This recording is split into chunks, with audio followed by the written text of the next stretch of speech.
Panic and confusion after a family doctor in Toronto closed her practice for good and moved to a private health clinic. Months later, some of her 1,600 patients are raising their voices at Queen's Park, calling this an example of the downfall of the public healthcare system. This isn't just about one doctor and thousands of patients abandoned. It's about the erosion of our healthcare system, in particular, primary care delivered by family doctors.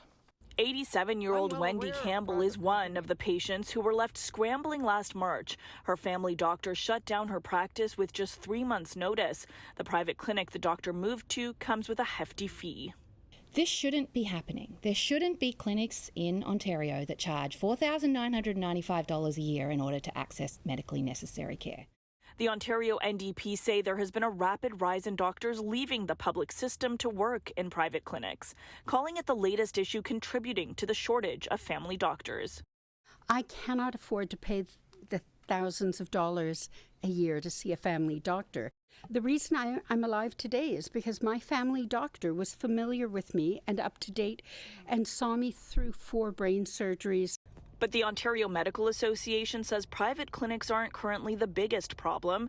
The 2 main reasons family doctors are leaving is 1, funding hasn't kept up with the cost of doing business, and 2, the amount of administrative work falling in their laps. The family doctor needs to be seeing their patient, but that's not what they're doing because of all this bureaucracy and administrative tasks.